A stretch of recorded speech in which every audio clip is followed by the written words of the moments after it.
everybody, welcome to Magnet Brains. This is Shweta Thakur, your social science educator. Magnet brain एक ऐसा platform जहां kindergarten से लेके class 12 तक के सभी वीडियो कोर्सेज प्रोवाइड करवाए जाते हैं, that to be free of cost. We also provide you CBSE and other state board के fully organised courses with daily practice question paper. हमारे यहाँ पर आपको ई बुक्स और ई नोट्स की फैसिलिटी भी अवेल है, जिसका लिंक आपको नीचे डिस्क्रिप्शन बॉक्स में दिया गया है. और आज हम 2022 का PYQ करने वाले हैं, तो फुल एनर्जी के साथ चलिए शुरू करते हैं. ओके, एग्जाम स्टार्ट करने से पहले हमारे पास कुछ जनरल इंस्ट्रक्शन है जिसे हमें स्ट्रिक्टली फॉलो करना पड़ता है. तो हमें टाइम अलाउड किया गया है इस एग्जाम के लिए 2 आवर्स. हमारा जो मैक्सिमम मार्क्स है इस पेपर के लिए वो है 40 मार्क्स. इंस्ट्रक्शन है, पहली instruction, this question paper comprises 5 section. इस क्वेश्चन पेपर में आपके पास 5 सेक्शन है, A, B, C, D and E, और इसमें हमारे पास टोटल नंबर ऑफ क्वेश्चन है 13 question. There are 13 questions in the question paper and the all question are compulsory. जो internal choices होंगी वो तो मिलेगी, अदरवाइज सारे क्वेश्चन जो है वो कंपल्सरी हैं. Section number A, question number 1 to 5 are very short answer type question carrying 2 marks each. 1 to 5 2 marks के क्वेश्चंस हैं और वर्ड लिमिट जो है वो एक्सीड नहीं करनी चाहिए 40 वर्ड्स को. सेक्शन बी की अगर हम लोग बात करते हैं तो question number 6 to 8 are short answer type question carrying 3 marks each, और इनका जो वर्ड लिमिट है वो है 80 वर्ड्स. नेक्स्ट है हमारे पास सेक्शन सी. सेक्शन सी में हमारे पास क्वेश्चन नंबर है 9 and 10 are long answer type question carrying 5 marks each, और इनका जो आंसर है वो 120 वर्ड्स को एक्सीड नहीं करना चाहिए. वर्ड लिमिट्स का बहुत ज्यादा ध्यान रखना है आप लोगों ने. Section D, question number 11 and 12 are case based question carrying 4 marks each. Question section D जो है हमारा वो केस बेस्ड है, जिसमें 4 मार्क्स का है, और इसमें हमारा केस बेस्ड क्वेश्चन है. अगर हम सेक्शन ई की बात करते हैं तो question number 13 is map based question carrying 3 marks with 2 parts. 2 parts है, एक हिस्ट्री का and 1 of geography. There is no overall choice in the question. Yes, हमें पता है ओवरऑल चॉइस नहीं है कि 13 क्वेश्चन है उनमें से कोई 12 करने, ऐसा नहीं है. लेकिन हाँ, इंटरनल चॉइस किसी किसी क्वेश्चन में आपको और करके वो चॉइसेस जो है वो दी जाएंगी. There is no overall choice in the question paper.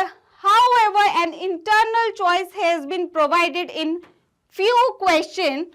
Only one of the choices in such question have to be attempted. उनमें से कोई एक चॉइस आपको करनी है जिनमें भी आपको चॉइस दी गई है. Attach map along with your answer book. जो भी आपको आंसर बुक दी जाएगी, आंसर शीट दी जाएगी, उसमें मैप जो है वो अटैच होगा. इसी के साथ question number 1, why did Indian merchants and industrialists support the civil disobedience movement? Explain. जो इंडिया के इंडस्ट्रियलिस्ट थे उन्होंने सिविल डिसोबीडियंस मूवमेंट को क्यों सपोर्ट किया? क्योंकि 1914 से लेकर 1918 तक हमारा चल रहा था फर्स्ट वर्ल्ड वॉर, और उस वर्ल्ड वॉर के टाइम पे जो ब्रिटेन की इंडस्ट्रीज थी वो बिजी थी. ब्रिटेन की इंडस्ट्रीज उस टाइम पे बिजी थी वॉर रिलेटेड इक्विपमेंट्स बनाने में. War related equipments,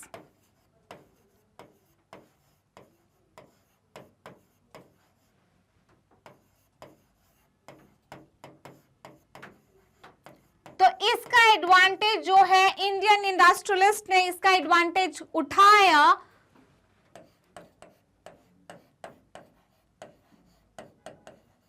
Indian industrialist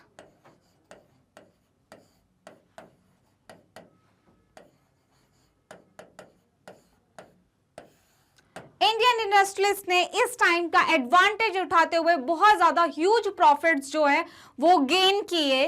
तो इसलिए वो प्रॉफिट्स जो है मेंटेन रहे, इसके लिए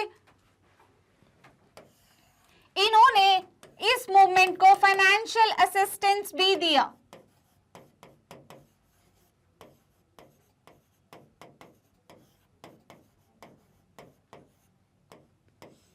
ओके तो 1914 से लेके 1918 तक चल रहा था हमारा फर्स्ट वर्ल्ड वॉर। इस फर्स्ट वर्ल्ड वॉर के टाइम पे जो ब्रिटेन की इंडस्ट्रीज थी वो वॉर रिलेटेड इक्विपमेंट्स को बनाने में बिजी हो गई। उस टाइम का एडवांटेज जो लिया वो इंडियन इंडस्ट्रियलिस्ट ने लिया और उस टाइम पे उन्होंने ह्यूज प्रॉफिट गेन किए। इसी के चलते वो ह्यूज प्रॉफिट जो है वो मेंटेन रहे। उन्होंने सिविल डिसोबीडियंस मूवमेंट को फाइनेंशियल असिस्टेंस भी दिया। वो नहीं चाहते थे कि अब जो इंपोर्ट ऑफ फॉरेन गुड्स हो वो इंडिया में हो। तो इसका ब्रीफ है हमारे पास, the merchants and industrialist supported the civil disobedience movement for their own business interest, अपने business interest के लिए, because in this movement people refused to use the foreign things को use नहीं कर रहे थे, वो सिर्फ native products को जो इंडिया में products बन रहे थे उनको use कर रहे थे। because in this movement people refused to use foreign things and started to use the things made by the Indians, which was a profit for the merchants and industrialists, जो merchant and industrialist के लिए बहुत ज्यादा profit की बात थी। Question number 2, क्योंकि हमारा जो सिलेबस है वो रैशनलाइज हुआ है इसलिए हम इस क्वेश्चन नंबर 2 को अभी के लिए डिस्कस नहीं करेंगे। Okay, why has India adopted a multi party system. देखिए हमारे जो बहुत सारे पार्टी सिस्टम होते हैं, एक होता है वन पार्टी सिस्टम, कुछ कुछ कंट्री में जो है वो एक ही पार्टी जो है वो रूल करती है, वन पार्टी सिस्टम। क्या वन पार्टी सिस्टम का कोई एग्जांपल दे सकता है? वन पार्टी सिस्टम का एग्जाम्पल क्या होगा? कम्युनिस्ट पार्टी चाइना में। ये 1 मार्क में भी क्वेश्चन आता है कई बार, इसलिए मैं बता रही हूं। One party system, communist party, और कम्युनिस्ट पार्टी कहां पे है? चाइना में। टू पार्टी सिस्टम की बात करें हम लोग तो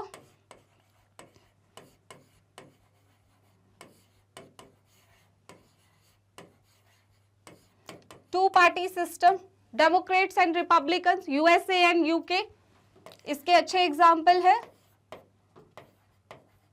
जहां पे टू पार्टी सिस्टम है। और भी छोटी पार्टीज हैं लेकिन जो यहाँ डोमिनेट कर रही हैं मेन, जैसे यूएसए की बात करें तो डेमोक्रेट्स एंड रिपब्लिकन 2 पार्टी यहाँ पे डोमिनेट करती है पॉलिटिक्स को, तो यहाँ टू पार्टी सिस्टम है। एंड मल्टी पार्टी सिस्टम जिसकी हम अभी बात करें कि इंडिया ने इसको ऑप्ट किया है।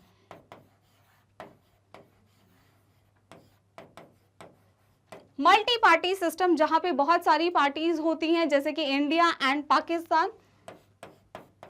इंडिया, अभी हम अपना इंडिया का एग्जांपल लेते हैं। अभी इंडिया में क्वेश्चन हमारा ये है कि इंडिया ने मल्टी पार्टी सिस्टम क्यों ऑप्ट किया है? इंडिया वर्ल्ड की 7th लार्जेस्ट कंट्री है। जोग्राफिकली, सोशली, कल्चरली इंडिया बहुत डाइवर्स है। नॉर्थ इंडिया हो या साउथ इंडिया हो बिल्कुल डाइवर्स है, कंप्लीटली डिफरेंट है। नॉर्थ ईस्ट कंप्लीटली डिफरेंट है। तो एक जैसे 2 और 3 पार्टीज जो है वो इस पूरे सिस्टम को ऑब्जर्व नहीं कर सकती, अच्छे से काम नहीं कर सकती है, बहुत सारी रीजनल डाइवर्सिटी है। तो उन्हीं सब चीजों को ध्यान में रखते हुए इंडिया ने मल्टी पार्टी सिस्टम को ऑप्ट किया। हम देखें तो हम जोग्राफिकली, सोशली हर तरीके से डाइवर्स कंट्री हैं। तो इसका एक्सप्लेनेशन रहेगा आपका, every country adopts a party system according to nature of their society, अपनी सोसाइटी के नेचर के अकॉर्डिंग।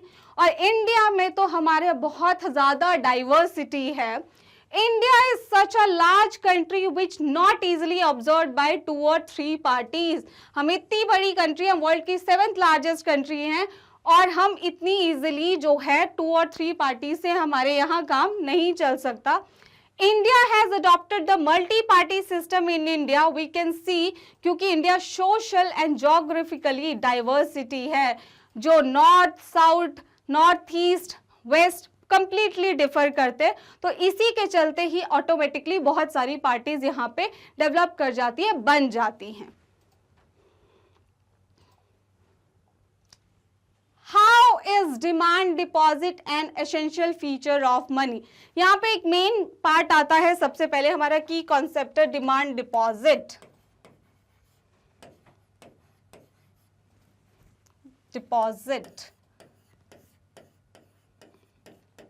देखिए हमारे पास ना दो तरीके के डिपॉजिट्स होते हैं, एक होता है डिमांड डिपॉजिट, एक होता है टाइम डिपॉजिट।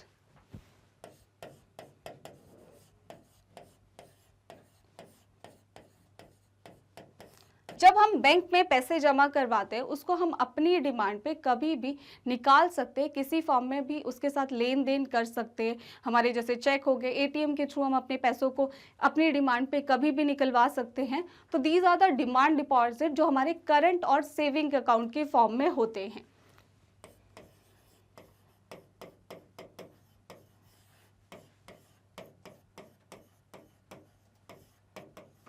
सेविंग अकाउंट और करंट अकाउंट।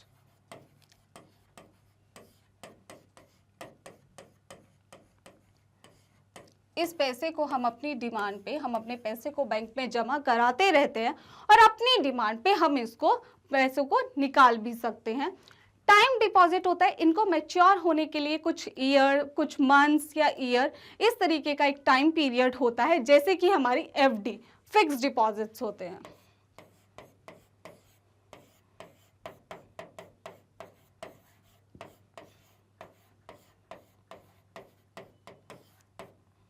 ओके तो हमारी जो डिमांड डिपॉजिट है वो एक एसेंशियल फीचर है, क्योंकि एक मॉडर्न फॉर्म ऑफ इकोनॉमी के रूप में भी इनको देखा जाता है कि हमें जब भी ज़रूरत है हम अपने पैसों को, जैसे विदाउट कैश भी हम इसके साथ वर्क कर सकते हैं। हम चेक जो है, मैं अपने अकाउंट से चेक कट करके किसी को भी विदाउट कैश जो है वो पेमेंट कर सकती हूँ, है ना। तो ये बहुत ज़्यादा इंपॉर्टेंट फीचर्स है डिमांड डिपॉजिट के।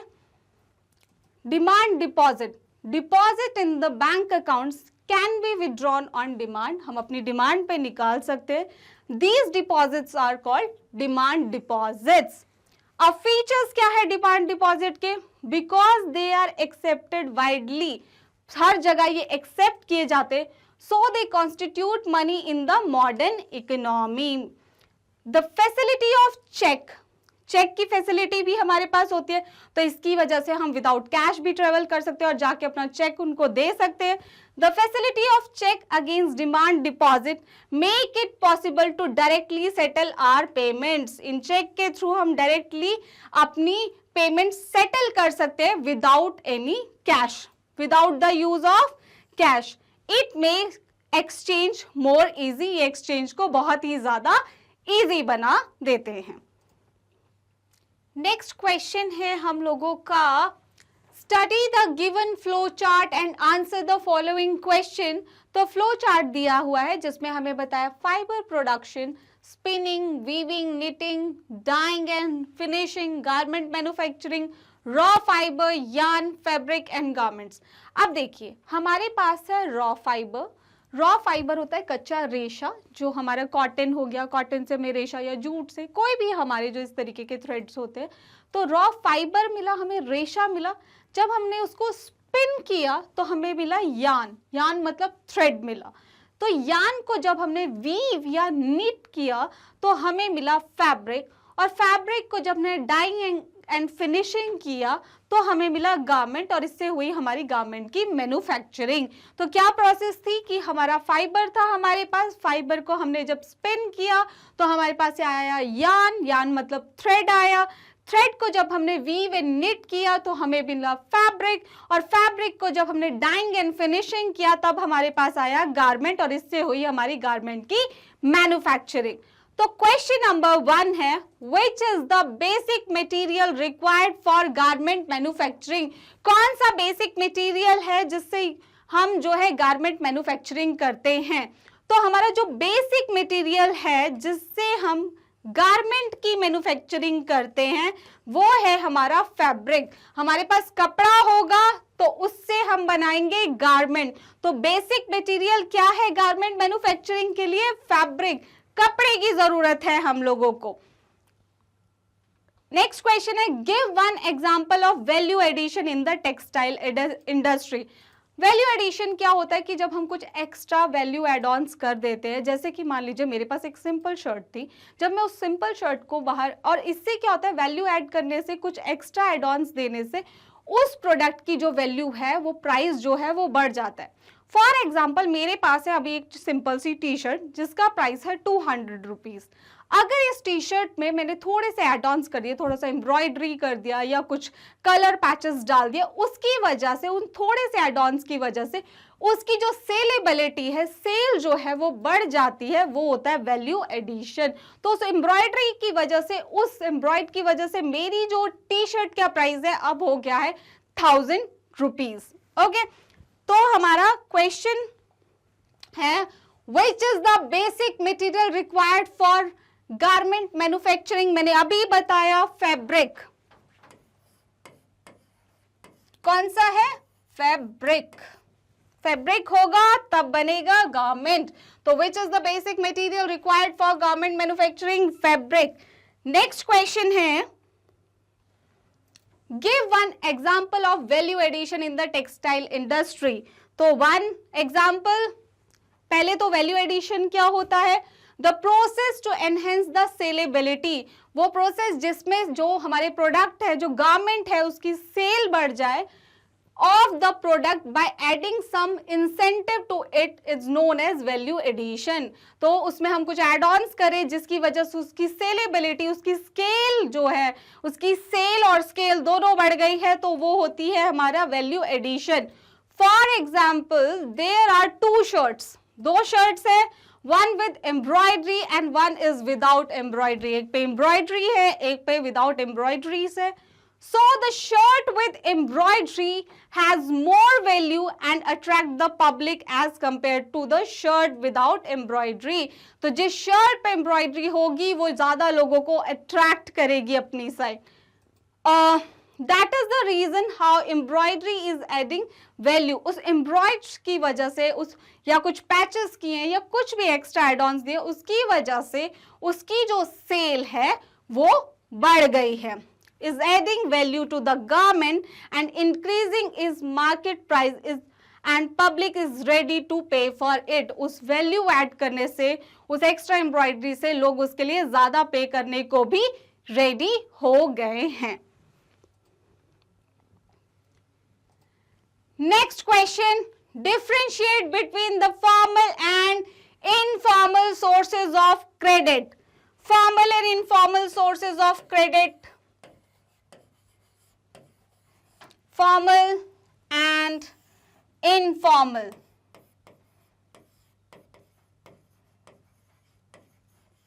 फॉर्मल सोर्सेज ऑफ क्रेडिट जो होते हैं उनको रजिस्टर्ड किया जाता है गवर्नमेंट के द्वारा, गवर्नमेंट एजेंसीज के द्वारा, जैसे कि हमारे बैंक हो गए, कोऑपरेटिव सोसाइटीज हो गए, जिसको मॉनिटर कौन करता है? हमारा आरबीआई करता है। अगर हम इनफॉर्मल सेक्टर की बात करें तो इनफॉर्मल सेक्टर में हमारे मनी लेंडर, इसको कोई भी रजिस्टर नहीं करता है। ये हमारे मनी लेंडर्स हो गए, रिलेटिव्स हो गए, फ्रेंड्स हो गए। यहाँ पे रेट ऑफ इंटरेस्ट जो होता है वो पब्लिक को ध्यान में रखते हुए एक नॉमिनल चार्जेस होते हैं। रेट ऑफ इंटरेस्ट हाई नहीं होता है क्योंकि इसको सुपरवाइज किया जा रहा है फॉर्मल सेक्टर को आरबीआई के द्वारा।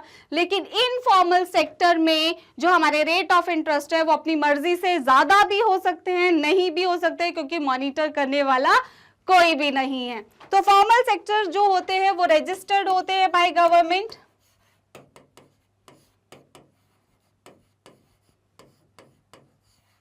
रजिस्टर्ड बाय गवर्नमेंट, और इनको कंटिन्यू मॉनिटर किया जाता है।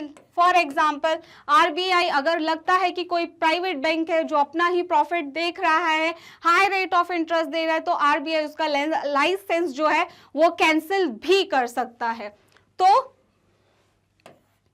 इसको मॉनिटर, रेगुलेट किया जाता है, जैसे कि हमारा आरबीआई हो गया, वो रेगुलरली इनको मॉनिटर करते रहते हैं। रेट ऑफ इंटरेस्ट जो होते हैं, लो रेट ऑफ इंटरेस्ट होते हैं,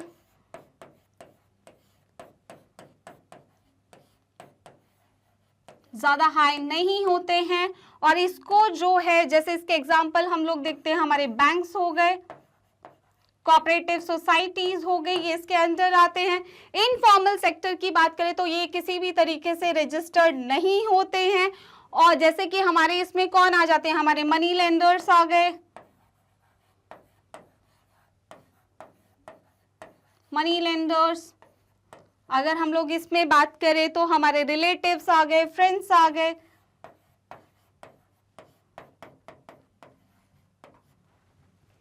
फ्रेंड्स कोई भी हो सकते हैं। इसको कोई भी सुपरवाइज नहीं करे, किसी की सुपरविजन यहाँ नहीं है, जैसे वहां आरबीआई की सुपरविजन हो रही है। रेट ऑफ इंटरेस्ट हाई हो सकते हैं इनफॉर्मल सेक्टर में, अपनी मर्जी के। तो इस तरीके से कुछ स्टेप्स होते हैं जो फॉर्मल एंड इनफॉर्मल सेक्टर को डिफरेंशिएट करते हैं। अब हम ज्यादा डिस्क्रिप्शन देखते हैं उसका। Formal sector and informal sector. Formal sector registered by the government and follow their rule and regulation। जो हमारे फॉर्मल सेक्टर है वो रजिस्टर्ड होते हैं गवर्नमेंट अथॉरिटीज के थ्रू, और उनको उनके बनाए हुए रूल्स एंड रेगुलेशंस को फॉलो करना पड़ता है। वहीं पे अगर हम इनफॉर्मल सेक्टर की बात करें, not registered by the government and does not follow their rules and regulation, किसी भी तरीके का रूल एंड रेगुलेशन ये फॉलो नहीं करते, कोई सुपरविजन ही नहीं है, तो रूल एंड रेगुलेशन का तो कोई मतलब ही नहीं है। RBI supervise the functioning of formal sources of credit. RBI जो है हमारा रिजर्व बैंक ऑफ इंडिया, मैंने अभी भी बताया था कि अगर लगता है कि कोई बैंक अपनी मनमानी कर रहा है और उन रूल एंड रेगुलेशन को फॉलो नहीं कर रहा है, तो आरबीआई जो हाईएस्ट बैंक ऑफ इंडिया है उसके पास फुल अथॉरिटी है उसके लाइसेंस को कैंसिल करने की। तो RBI supervise the functions of formal sources of credit.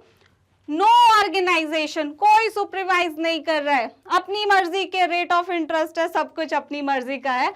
तो no organisation supervise the functioning in the informal sources of credit. Next, formal sources usually charge lower rate of interest. वो हमेशा एक दायरे में रह के, एक रूल्स रेगुलेशंस में रह के लोअर रेट ऑफ इंटरेस्ट हम लोगों से चार्ज करते हैं। तो रेट ऑफ इंटरेस्ट जो होते हैं फॉर्मल सेक्टर में वो हमारे लो होते हैं। अगर हम लोग इनफॉर्मल सोर्सेज की बात करें तो ये मच हायर जो है इंटरेस्ट ऑफ रेट्स हमसे चार्ज करते हैं। नेक्स्ट जो है हमारा, the main motive of formal sector is social welfare. इनका जो हमारे जो फॉर्मल सेक्टर जो होते हैं इनका मेन मोटिव होता है सोशल वेलफेयर, लोगों का भला करना। बहुत सारी गवर्नमेंट स्कीम्स होती है, जैसे जन धन योजना हो गई, हमारी किसान क्रेडिट योजना जिसमें किसानों को हेल्प दी जाती है, वो सभी इन्हीं बैंक्स और कॉपरेटिव्स के थ्रू जो है गवर्नमेंट चलाती है। और इनका मेन मोटिव यही होता है कि लोगों का सोशल वेलफेयर करना। लेकिन जो हमारा इनफॉर्मल सेक्टर होता है उसका मेन मोटिव होता है प्रॉफिट मेकिंग। तो the main motive of informal sources is profit making। Next है हमारा, इसके जो एग्जाम्पल्स है फॉर्मल सेक्टर के वो है, examples are bank and cooperatives. And informal sources के हैं हमारे money lenders, traders, employees, friends, relatives, कोई भी हो सकता है। Okay, so this was the difference between the formal and the informal sector of credit। Next question है हमारा सेक्शन बी का। It was essential to preserve the folk tradition or in order to discover one's national identity and restore a sense of pride in one's past, support the statement in reference to India। देखिए, हमारी जो लोक गाथाएं होती है, लोक गीत होते हैं, वो जो हैं वो भी हमारी एक कलेक्टिव सेंस ऑफ आइडेंटिटी बनाने में बहुत ज़्यादा, नेशनलिज्म की भावना हम लोगों में जगाने के लिए बहुत ज़्यादा इम्पॉर्टेंट होते हैं। जब हमारा नेशनलिज्म इन इंडिया चल रहा था तो उस टाइम पे इन सब जो हमारी फोकलोर्स हैं उन्होंने बहुत ज़्यादा हेल्प की थी नेशनलिज्म को आगे बढ़ाने में। देखिए, Ideas of nationalism also developed through a movement to revive Indian folklore. In late 19th century India, nationalists began recording folk tales sung by bards and they toured villages to gather folk songs and legends. जब 19th century में जब national movement चल रहा था तो बहुत सारे जो नेशनलिस्ट थे उन्होंने गांव-गांव जाके, वो कहते हैं ना हमारी कोई दंत कथाएं होती हैं, जो लोकगीत होते हैं वो बहुत ही मोटिवेशनल होते हैं, जो हमें दादी नानी भी सुनाती, इस तरीके की बहुत सारी जो इस तरीके की फोकलोर्स थी जो मोटिवेशनल थी, जो नेशनलिज्म को आगे बढ़ा सकती थी, वो गांव-गांव वहां पे गए और उन्होंने उन सारी फोकलोर्स को, उन लोक गाथाओं को, लोक गीतों को कलेक्ट करना शुरू किया ताकि लोगों में वो सेंस ऑफ नेशनलिज्म जो है वो आगे बढ़ाया जाए. These tales they believed gave a true picture of traditional culture. यही जो टेल्स है वो इंडिया की ट्रू पिक्चर जो है, इंडिया की लोक गाथाएं, इंडिया का जो पास्ट है वो टेल्स ही थी. Had been corrupted and damaged by the outside forces. और हमारा जो ये ट्रेडिशनल कल्चर है ये बहुत ही ज़्यादा नेशनलिस्ट का फील देने वाला था. हमारा जो इतिहास है वो बहुत खूबसूरत रहा है, तो उनसे एक जो फील आ सकती थी वो नेशनलिज्म की, जो कि फॉरेन आउटसाइडर ने जिसको खत्म कर दिया था, उसको दोबारा रिवाइव करने की कोशिश की गई 19th सेंचुरी में. It was essential to preserve the folk tradition in order to discover one's national identity. अपनी नेशनल आइडेंटिटी को पहचान दिलाने के लिए बहुत ज़्यादा ज़रूरी था कि वो सेंस ऑफ प्राइड आए हमारे पास्ट को लेके. हमारा पास्ट बहुत खूबसूरत रहा है उस चीज़ को लेके, तो इस फोक ट्रेडिशन को उसके लिए बचाना बहुत ज़्यादा ज़रूरी था. इवन रविंद्रनाथ टैगोर जी ने भी इसके लिए कोशिश की. इन Bengal Rabindranath Tagore himself began collecting ballads, nursery rhymes and myths and led the movement for folk revival. इस folk revival movement में रविंद्रनाथ टैगोर ने भी बंगाल में पूरी कोशिश की. उन्होंने जो भी नर्सरी राइम्स मिली, जो दादी नानी सुनाती थी, जो भी लोक गीत मिले, लोक कथाएं मिली, उन सबको इन्होंने भी पूरे जोर से कलेक्ट किया ताकि वो एक सेंस ऑफ प्राइड, वो सेंस ऑफ नेशनलिज्म जो है वो लोगों में वापस आ सके. नेक्स्ट क्वेश्चन है question number 8. Explain the role of election commission in the registration and recognisation. Register and recognisation, पहचान दिलाने में of political parties in India. Election commission का क्या रोल आता है? सारा रोल ही इलेक्शन कमीशन का ही है. पार्टी को रजिस्टर करने से लेके रिकॉग्नाइजेशन, उसको पहचान दिलाना, उसके सिंबल्स को डिसाइड करना, वो सब काम हमारा इलेक्शन कमीशन करता है. फेयर इलेक्शंस करवाना, वो भी काम हमारा इलेक्शन कमीशन का ही है. तो इलेक्शन कमीशन जो है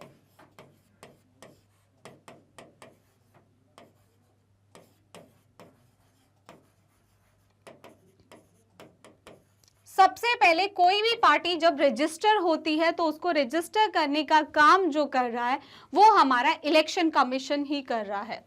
तो किसी भी पार्टी को रजिस्टर करने का जो टास्क है, जो काम है,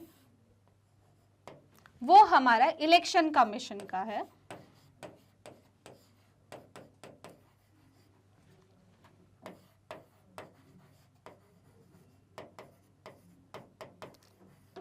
हमारा जो इलेक्शन कमीशन है वो उस पार्टी को एक यूनिक सिंबल देता है. ठीक है, पार्टी को एक यूनिक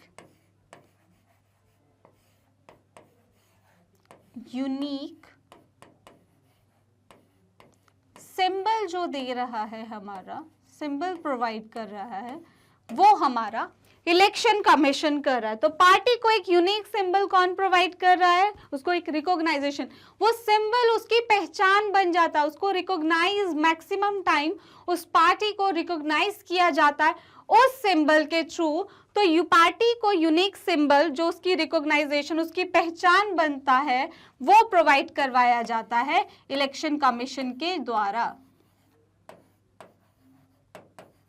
रिकॉग्नाइजेशन मीन्स पहचान दिलाने के लिए सिंबल, जो पार्टी को यूनिक सिंबल, जैसे कि बीजेपी का लोटस है, कमल है, हमारा जो कांग्रेस पार्टी है उसका हाथ का सिंबल होता है, आम आदमी पार्टी ब्रूम जो है उसका सिंबल है। तो इस तरीके से कुछ सिंबल्स होते हैं जो उस पार्टी की पहचान होते हैं। तो वो सिंबल्स जो है उसको प्रोवाइड कराए जाते हैं इलेक्शन कमीशन के द्वारा। अब कौन सी पार्टी स्टेट पार्टी बनेगी, नेशनल पार्टी बनेगी, वो भी हमारा इलेक्शन कमीशन ने उसके लिए कुछ क्राइटेरिया रखे हुए हैं। जैसे अगर किसी पार्टी को हमारी नेशनल पार्टी बनना है, उसके लिए तो कुछ क्राइटेरियाज होने चाहिए। तो नेशनल पार्टी बनने के लिए जितने भी टोटल वोट उस ईयर लोकसभा में मिले हैं उसका 6% शेयर उस पार्टी के पास होना चाहिए, एटलीस्ट मिनिमम 6%। नेशनल पार्टी बनने के लिए जितने भी टोटल वोट्स मिले हैं उसके 6% शेयर उस पार्टी के पास होना चाहिए। साथ में प्लस 4 सीट्स जो है वो लोकसभा में उस पार्टी के पास होनी चाहिए, तब वो पार्टी जो है वो एक नेशनल पार्टी बनती है। 4 seats in Lok Sabha.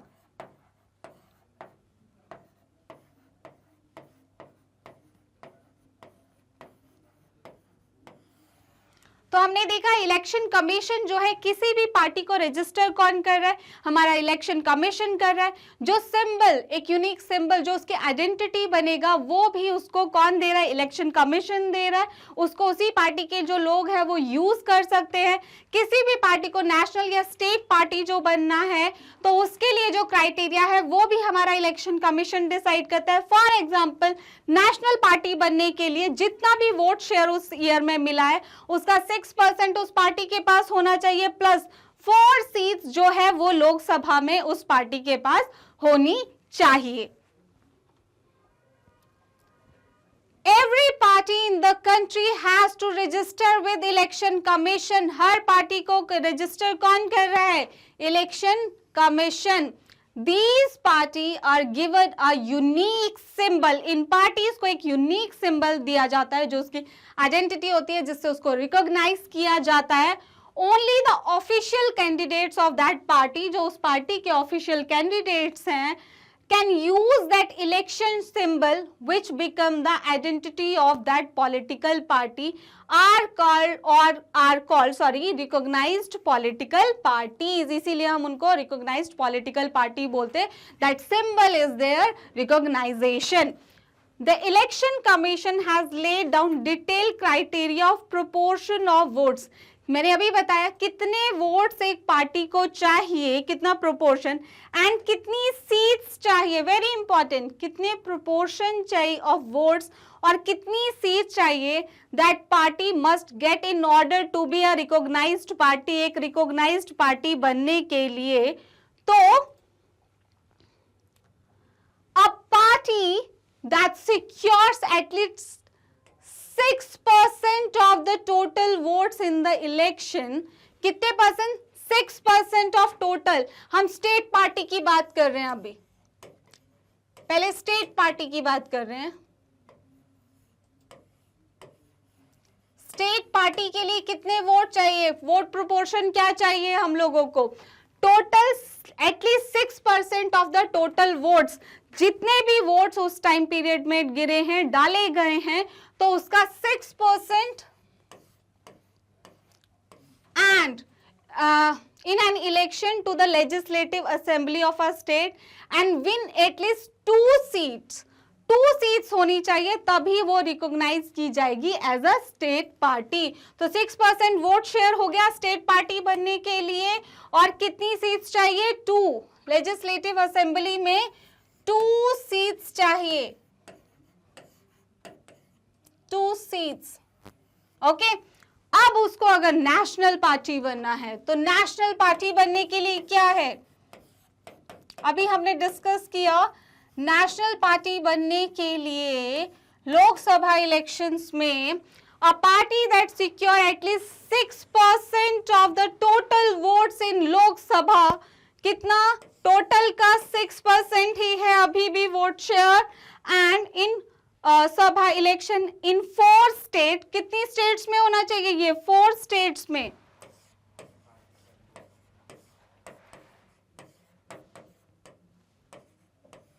And win at least 4 seats in the Lok Sabha, कितनी सीट? एटलीस्ट 4 सीट्स तो उनको लोकसभा में जीतनी ही पड़ेगी, plus 4 seats in Lok Sabha.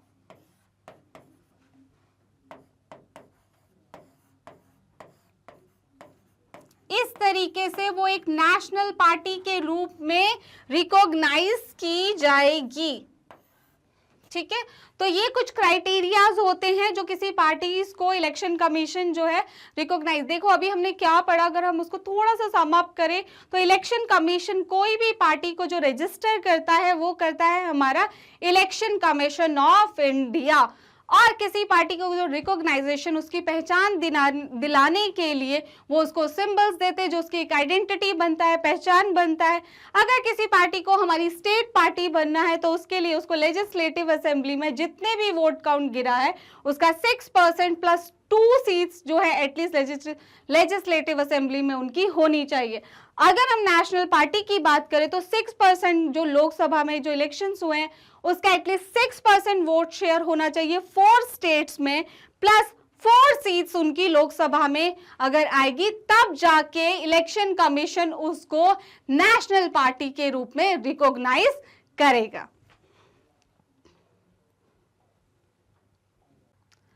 Section C, long answer type question, question number 9। Democracy is better form of government than any other alternatives। ये question हर बार 1-2 साल में repeat होता ही रहता है। मुझे लगता है ये एग्जामिनर्स का फेवरेट क्वेश्चन है कि डेमोक्रेसी जो है वो बाकी जो गवर्नमेंट्स होती है, जैसे हमारी मिलिट्री रूल हो गया, डिक्टेटरशिप, हमारा मोनार्की, इन सभी जो अदर फॉर्म्स ऑफ गवर्नमेंट होती है उनसे बेटर है। Analyse the statement. Second option हमारे पास है analyse the reason for the overwhelming support for the idea of democracy all over the world। कहीं ना कहीं ये सिमिलर ही है। ठीक है, तो हम क्वेश्चन नंबर 1 फर्स्ट पार्ट देखते हैं।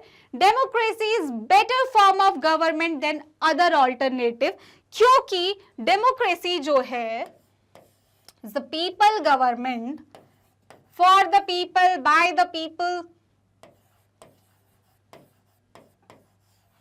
अगर हम डेमोक्रेसी की बात करें ये अदर फॉर्म ऑफ गवर्नमेंट से क्यों बेटर है, हम कुछ पॉइंट्स देखते हैं। सबसे पहले quality of decision making.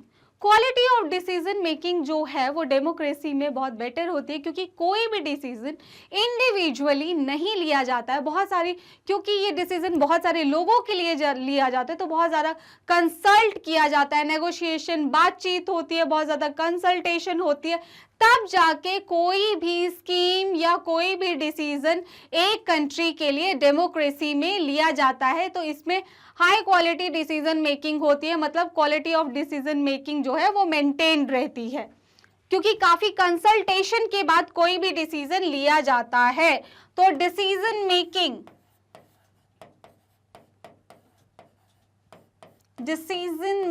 Quality best होती है, अदर से बेस्ट है, क्योंकि कोई भी डिसीजन अकेले नहीं लिया जाता है, काफी कंसल्ट करने के बाद एक कंट्री के बारे में कोई डिसीजन लिया जाता है। तो डिसीजन मेकिंग क्वालिटी,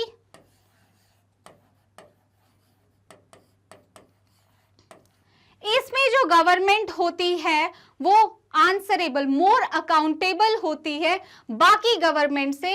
ये ज्यादा आंसरेबल है अपने लोगों के लिए, क्योंकि it is the government by the people and for the people. तो गवर्नमेंट जो होती है डेमोक्रेसी में ज्यादा अकाउंटेबल होती है। क्यों? क्योंकि ये द गवर्नमेंट है bye the people for the people, लोगों ने ही बनाया है, हम लोगों ने ही बनाया है। It's a democracy bye the people and for the people.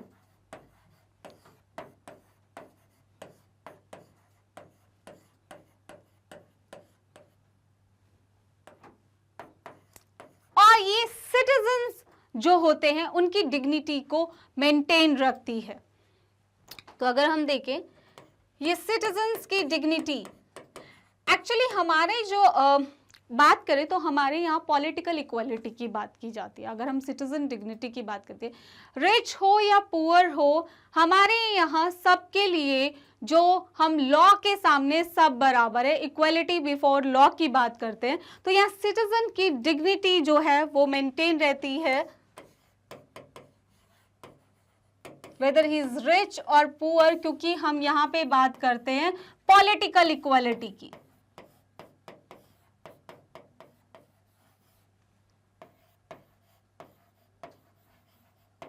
Democracy में हमें freedom of speech and expression मिलता है, freedom of speech and expression.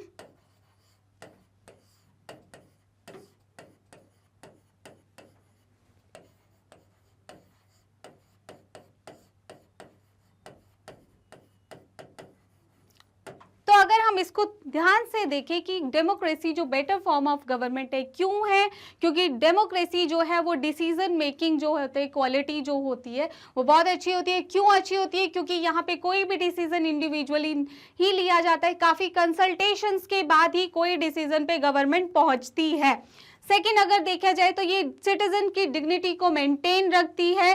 Citizen की डिग्निटी, क्योंकि हाँ हमारे यहाँ पे हम पॉलिटिकल इक्वालिटी की बात करते हैं, सभी लोग कास्ट, क्रीड, रेस, हर चीज के बेसिस पे हम यहाँ पे इक्वालिटी की बात करते हैं, चाहे वो जेंडर हो, तो सबकी डिग्निटी को मेंटेन रखा जाता है। हम पॉलिटिकल इक्वालिटी की बात करते हैं।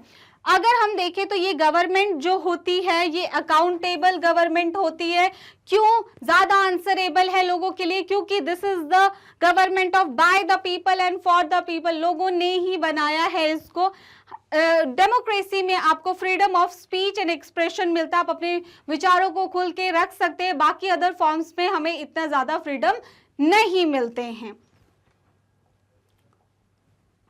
तो democracy is a better than any other form of government because of various reasons. तो पहला रीजन है the quality of decision making improves in democracy. It is based on discussion. बहुत ज्यादा डिस्कशन होते हैं, कंसल्टेशन होते हैं, तब जाके many people are involve in decision making process. अगर डिक्टेटरशिप होती तो किसी एक का ही रूल चलता, जो वो बोलते वो ही होता। ठीक है, तो इसमें क्या है कि कोई भी पॉलिसी पे जब डिसीजन बनाया जाता है तो काफी कंसल्टेशंस के बाद ही उस डिसीजन को फाइनल किया जाता है। It is more accountable means ज्यादा आंसरेबल है form of government, because it is the government for the people and by the people. ये गवर्नमेंट है for the people and by the people. Next है democracy enhance the dignity of citizen by giving equal right. तो ये अभी हमने देखा कि dignity of citizen को मेंटेन रखती है, क्योंकि हमारे यहाँ हमें पॉलिटिकल राइट दिए जाते हैं, हम कानून के सामने सब बराबर हैं। It provide freedom of speech and expression to the citizen. ये अपने सिटीजन्स को freedom of speech and expression देती है। तो democracy is better than other forms of governments. Okay, analyze the reason for the overwhelming support for the idea of democracy all over the world. कि बाकी other form से same अगर देखा जाए तो कहीं ना कहीं आंसर सेम सी है, सेम है कि कौन से रीजन है कि ऑल ओवर द वर्ल्ड बाकी जितनी भी हमारी गवर्नमेंट है उसमें से हम डेमोक्रेसी को ज्यादा सपोर्ट करते हैं। There are many reasons for the overwhelming support for the idea of democracy all over the world. These are, वो ideas कौन से हैं? Democracy is the form of people's own government. हमें feel होता है ये हमारी अपनी गवर्नमेंट है, क्योंकि जो रिप्रेजेंटेटिव चूज करके गए हैं, जो डिसीजन मेकिंग में इन्वॉल्व हैं, उनको हमने खुद से चूज करके भेजा है। तो हमें पता होगा कि वो हमें हमारा डिसीजन है, तो कहीं ना कहीं वो हमारे विल के अकॉर्डिंग, हमारी इच्छाओं के अकॉर्डिंग ही काम करेंगे। From the example of South Asia, अगर हम साउथ एशिया में देखें, we can see that the support of democracy, maximum जो कंट्रीज हैं साउथ एशिया में वो डेमोक्रेसी को ही सपोर्ट करती है, क्योंकि उनकी कंट्रीज में डेमोक्रेसी ही एग्जिस्ट करती है। साउथ एशिया में हम भी आते हैं, okay. Like to be ruled by their own representative. Democracy में वो ही रिप्रेजेंटेटिव हैं, हम पसंद करते हैं जिनको हमने चूज किया है, whom they choose through election, जिनको हमने इलेक्ट करके भेजा है, वही लोग जो है रिप्रेजेंटेशन करते हैं आगे। People want democracy in their country and believe that it is good for them as they can participate in all decision making। देखिए डायरेक्टली और इनडायरेक्टली हम उस डिसीजन मेकिंग में इन्वॉल्व हैं, क्योंकि वो लोग आगे जाके डिसीजन मेकिंग पॉलिसीज में इन्वॉल्व हैं जिनको हमने यहाँ से चूज करके आगे भेजा है। Making process through their representatives, वही रिप्रेजेंटेटिव आगे गवर्नमेंट चूज कर रहे हैं। It is more accountable, more answerable है, क्योंकि this is the government for the people and by the people. तो it is more accountable, more answerable form of government because it is the government for the people and by the people. Section C, question number 10. Examine the factor which facilitate the globalization in the world। वो कौन से factor है जो globalisation को जो है facilitate करते हैं। तो अगर उन फैक्टर्स की बात करें, हमारा की कॉन्सेप्ट है ग्लोबलाइजेशन। ग्लोबलाइजेशन का मतलब होता है interconnection and integration between the countries world wide. वो कौन से फैक्टर है जिसकी वजह से ये ग्लोबलाइजेशन जो है वो फैसिलिटेट हुआ। तो हम मेनली 3 फैक्टर्स को पहले बात करते हैं। सबसे पहला फैक्टर है टेक्नोलॉजी।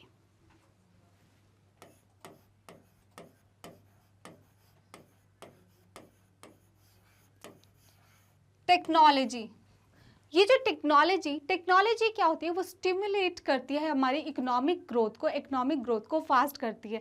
चाहे फिर वो हमारी ट्रांसपोर्टेशन में टेक्नोलॉजी आए या फिर हमारी कम्युनिकेशन में टेक्नोलॉजी आए, तो सबसे पहला जो फैसिलिटेट करता है factor that is your technology. Second, अगर हम बात करें लिबरलाइजेशन,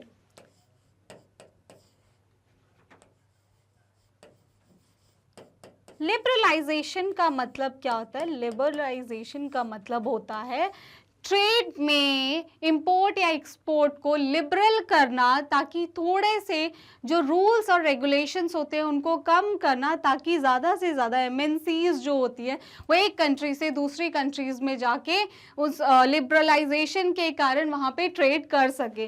तो लिबरलाइजेशन की पॉलिसी को फॉलो करना, जिसमें जो ट्रेड बैरियर्स है उनको हम कम करते हैं। दूसरा हमारा थर्ड फैक्टर है, वो है हमारी WTO, world trade organisation. World trade organisation जो है वो इस तरीके की रूल्स एंड पॉलिसीज बनाती है जिससे कि डेवलपिंग कंट्रीज को भी उसके एडवांटेज मिले। तो ये जो है ट्रेड में लिबरलाइजेशन को जो चेक करती है वो WTO जो है हमारी वो करती है।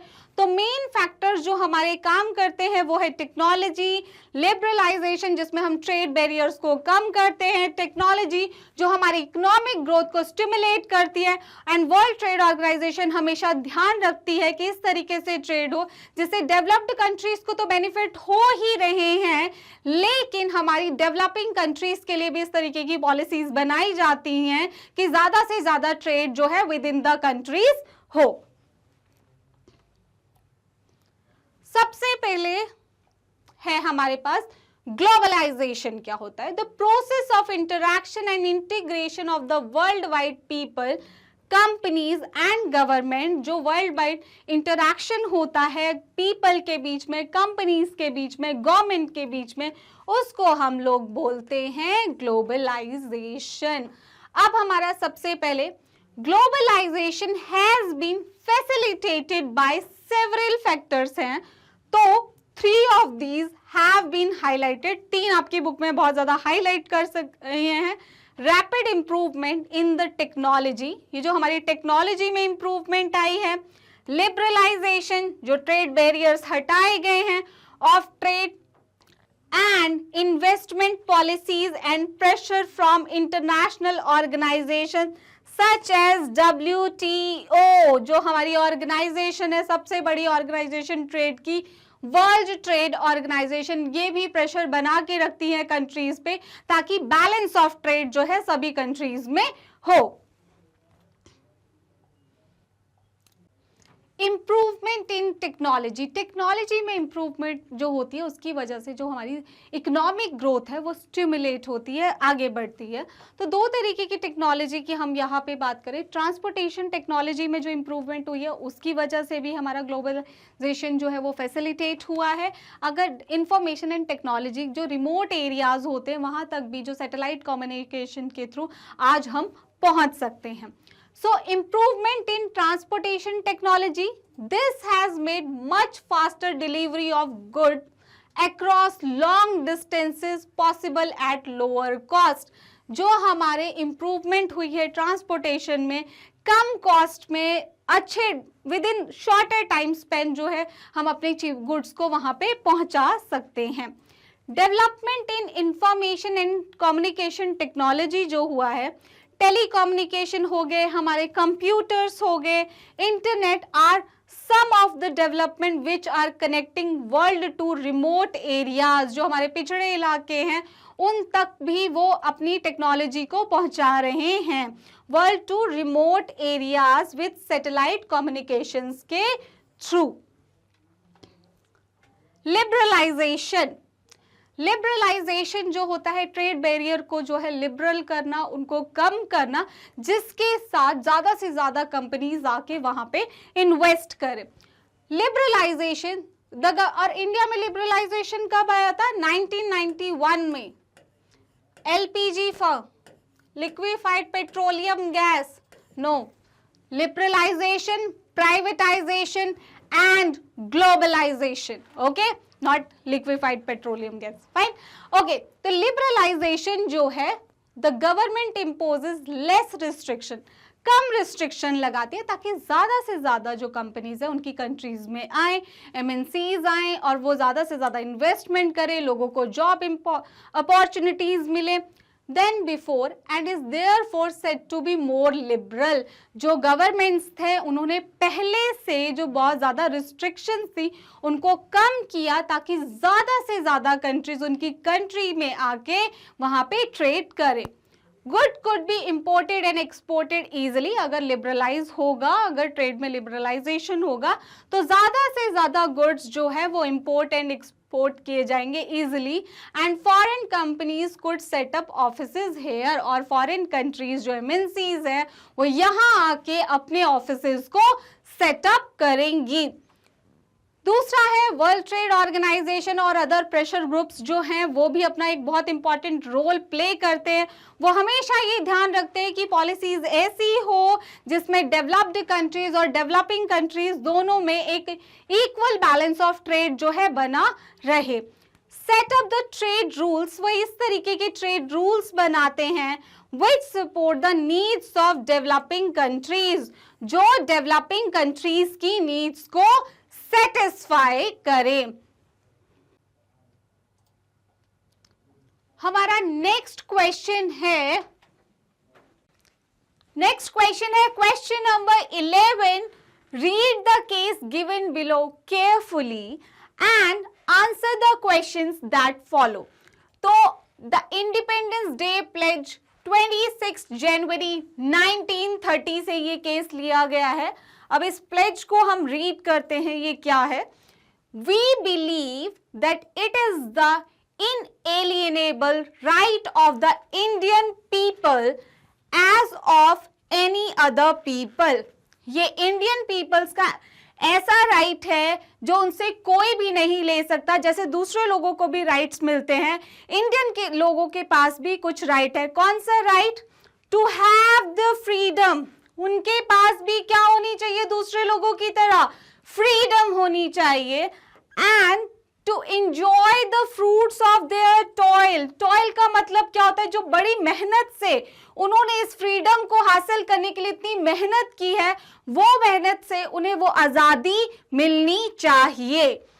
And have the necessities of life, जिससे कि वो अपनी इतनी फ्रीडम हो कि वो अपनी जरूरतों को पूरा कर सके, जिससे कि उनकी ग्रोथ हो सके, so that they may have fulfil opportunities of growth. Okay, next, we believe also that if any government, हम ये मानते हैं कि अगर कोई भी गवर्नमेंट डिप्राइव्स अ पीपल, लोगों को रोकती है ऑफ दीज राइट, ये फ्रीडम के राइट से उनको रोकती है, उनकी मेहनत से जो उन्होंने कमाई है, एंड ऑपरेसेस, उनको दबाती है, तो लोगों के पास पूरा पूरा अधिकार है उस गवर्नमेंट को चेंज करने का.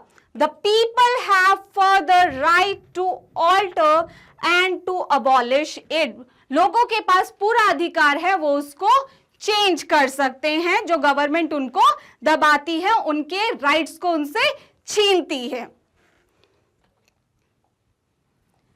The British government in India has not only deprived the Indian people of their freedom. जो ब्रिटिश गवर्नमेंट थी इंडिया ने, उसने ना यहाँ के लोगों को उनके अधिकारों से वंचित रखा, दूर रखा of their freedom, but has based itself on the exploitation. पूरी तरीके से उनका शोषण किया गया. किस किस तरीके से? The exploitation of the masses, उन लोगों का पूरी मतलब इंडियन कम्युनिटी का शोषण किया, एंड हैज रियून्ड इंडिया, हर तरीके से इंडिया को रियून किया, बर्बाद कर दिया, इकोनॉमिकली भी, पॉलिटिकली भी, कल्चरली भी और स्पिरिचुअली. कोई भी डायमेंशन जो है, कोई भी एरिया को उन्होंने नहीं छोड़ा. हर तरीके से हमें पूरे तरीके से एक्सप्लॉइट किया गया ब्रिटिश रूल के द्वारा. We believe, हम मानते हैं अब, therefore that India must sever the British connection and attain पूर्ण स्वराज. अब ये टाइम आ गया है इंडिया को पूर्ण स्वराज, कंप्लीट इंडिपेंडेंस जो है अब ले लेनी चाहिए. तो ये पूर्ण स्वराज जो वर्ड हमने सबसे पहले जो यूज किया था, वो लाहौर सेशन ऑफ 1929 में यूज किया था इस वर्ड का. ये सेशन जो था, इसके प्रेसिडेंट थे Pandit Jawaharlal Nehru. Why was freedom considered an inalienable right of the Indian people? भाई फ्रीडम क्यों जरूरी है? क्योंकि उसको हमने बहुत मेहनत से कमाई है वो फ्रीडम, और जैसे बाकी लोगों को फ्रीडम का अधिकार है जिससे उनकी ग्रोथ हो सके, इंडिया के लोगों को भी इक्वली राइट है कि उनको वो फ्रीडम मिलना चाहिए. Every person has some right, हर इंसान के पास कुछ राइट होते हैं as a citizen of country. Freedom is considered as an inalienable right of the Indian people as any other people. हर किसी देश में जिस तरीके से बाकी लोगों के पास फ्रीडम एक अधिकार है, तो भारत के लोगों के पास भी इक्वली वो राइट होना चाहिए टू एंजॉय द राइट्स, ताकि हम बाकी राइट्स, बाकी अधिकारों को भी फ्रीली एंजॉय करें और हमारी जरूरतों को, नेसेसिटीज ऑफ लाइफ को पूरा कर सके, ताकि उस फ्रीडम से हमारे जो अपॉर्चुनिटी मिले हमें ग्रोथ की, वो हम कर सके. मतलब ये है कि हम ज्यादा ग्रो करें उससे. नेक्स्ट क्वेश्चन है, why was Purna Swaraj considered essential bye the people of India? अगर पूर्ण स्वराज नहीं होगा, पूरे तरीके से कंप्लीट इंडिपेंडेंस नहीं होगी, तो हमने देखा था कि किसी ना किसी तरीके से नहीं, हर डायमेंशन से ब्रिटिशर हमें एक्सप्लॉइट कर रहे थे, चाहे वो कल्चरली हो, पॉलिटिकली हो, इकोनॉमिकली हो या स्पिरिचुअली हो. तो इसीलिए हमें पूर्ण स्वराज की बहुत ज्यादा जरूरत थी, ताकि हमारा किसी भी तरीके से एक्सप्लॉइटेशन ना हो, हम अपनी कंट्री में खुद से मेहनत करें और खुद की ग्रोथ खुद से करें. Purna Swaraj was considered essential for the people of India as the British government deprived Indian peoples. British government ने Indian people को दूर रखा बहुत सारी चीजों से and exploit किया पूरे तरीके से, इकोनॉमिकली भी, कल्चरली भी, पॉलिटिकली भी एंड स्पिरिचुअली भी. Next question, explain the significance of Lahore session of Congress 1930. हमारा लाहौर सेशन देखिए, जब से कांग्रेस बनी थी, हर ईयर एक सेशन होता था, उसके एक प्रेसिडेंट होते थे और कुछ देश के अहम मुद्दों पे बात की जाती थी। जो लाहौर सेशन ऑफ 1929 हुआ था, उसमें जो सबसे इंपॉर्टेंट बात निकल के आई थी, that was Purna Swaraj, complete independence. Okay, the Indian National Congress met at Lahore, Lahore में मिली, याद रखना है ये पॉइंट, कब मिली? 1929 को। और उस टाइम पे इंडियन नेशनल कांग्रेस की जो लीडरशिप थी, जो प्रेसिडेंटशिप थी, वो किसके पास थी? पंडित जवाहरलाल नेहरू। ये आपसे 1 मार्क में भी क्वेश्चन पूछ सकते हैं कि लाहौर सेशन जब हुआ था तो उस टाइम पे प्रेसिडेंट कौन थे? तो प्रेसिडेंट जो थे वो थे हमारे Pandit Jawaharlal Nehru. In this session Indian National Congress ने जो सबसे इंपॉर्टेंट बात की वो की पूर्ण स्वराज। पूरे तरीके से हमें अपना राज चाहिए, आधा अधूरा राज नहीं चलेगा। ओवरऑल जो है हम ही अपनी कंट्री पे राज करेंगे, हमें कंप्लीट इंडिपेंडेंस की जरूरत है। तो ये क्वेश्चन आपको इस तरीके से भी आ सकता है कि कौन सा सेशन था जिसमें हमने कंप्लीट इंडिपेंडेंस, पूर्ण स्वराज की बात की थी? तो हमने कंप्लीट इंडिपेंडेंस की बात लाहौर सेशन में की थी। They decided that 26 January in 1930, जिसको आज हम रिपब्लिक डे के रूप में बनाते हैं, क्योंकि इस दिन की अपने ऑटोमेटिकली 26 जनवरी की एक इंपॉर्टेंस बन गई थी। उस टाइम पे 26 जनवरी 1930 को हम लोगों ने रावी नदी के तट पर अपना जो है झंडा फहराया था और ये डिक्लेयर किया था कि अब इंडिया जो है वो कंप्लीटली इंडिपेंडेंट है, हमारा पूर्ण स्वराज है। तो 26 जनवरी 1930 विल बी सेलिब्रेटेड, उस टाइम पे हमने उसको इंडिपेंडेंस डे के रूप में सेलिब्रेट किया था। ये क्वेश्चन भी आपसे पूछा जा सकता है कि किस डेट को हमने 1930s में, तो 26 जनवरी 1930 में लाहौर सेशन में हम लोगों ने उसके बाद जो है वो पूर्ण स्वराज डिक्लेयर किया था और इसको as a independence day celebrate किया गया था। ऑन 26 जनवरी 1950 को इस डेट की क्योंकि एक इंपॉर्टेंस थी और उसको बरकरार रखने के लिए जब हमारा कॉन्स्टिट्यूशन बन गया था, तो 26 जनवरी 1950 को ही, उसी डेट को इंपॉर्टेंस देते हुए हमने अपने कॉन्स्टिट्यूशन को उसी दिन अडॉप्ट किया 26 जनवरी को। तो हमने अपने कॉन्स्टिट्यूशन को on 26 January 1950 our constitution was adopted to make this day memorable. इस डेट को मेमोरेबल बनाए रखने के लिए ही हमने वेट किया। वैसे तो हमारा जो कॉन्स्टिट्यूशन था वो बनके 26 नवंबर 1949 में ही रेडी हो गया था। बिकॉज ये डेट बहुत इंपॉर्टेंट थी इसलिए हमने थोड़ा सा टाइम और वेट किया और 26 जनवरी 1950 को ही अपने कॉन्स्टिट्यूशन को अडॉप्ट किया। नाउ हर साल 26 जनवरी को हम सेलिब्रेट करते हैं as the republic day of India. Okay, next question, हमारा जो सिलेबस है वो रैशनलाइज हुआ है, तो ये क्वेश्चन जो है उसका पार्ट है, तो अभी के लिए हम इसको डिस्कस नहीं करेंगे।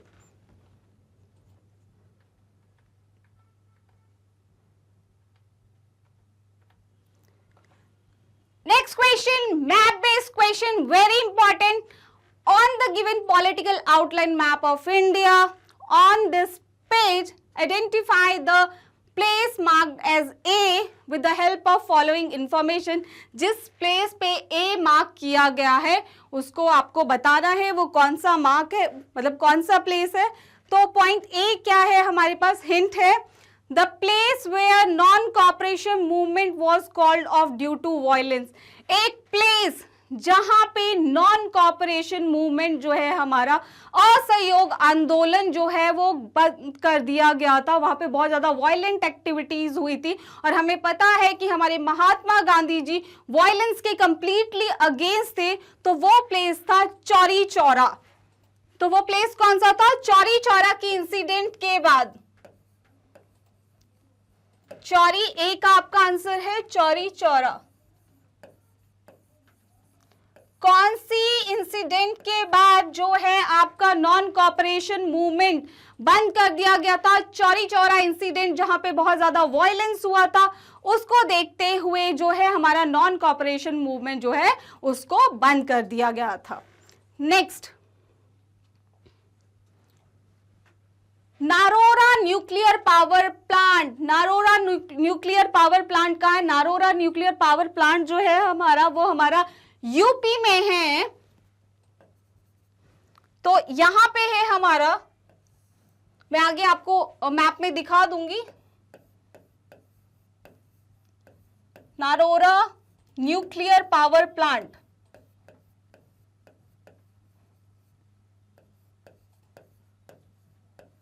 अभी आपको सिर्फ नारोरा लिखना है यहां पे। ये आपका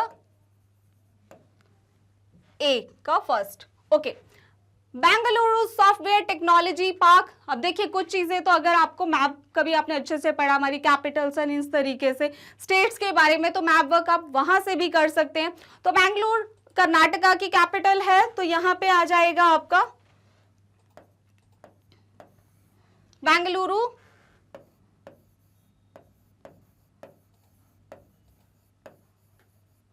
software technology park.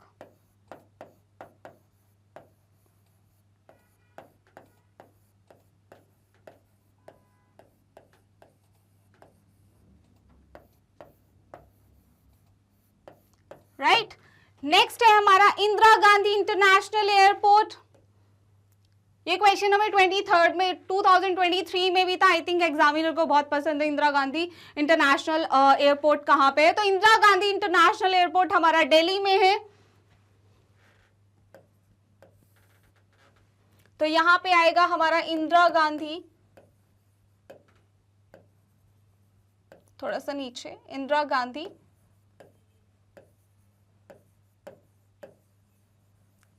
International airport, IGI जिसको हम बोलते हैं शॉर्ट फॉर्म में। तो इंदिरा गांधी इंटरनेशनल एयरपोर्ट हमारा दिल्ली में है।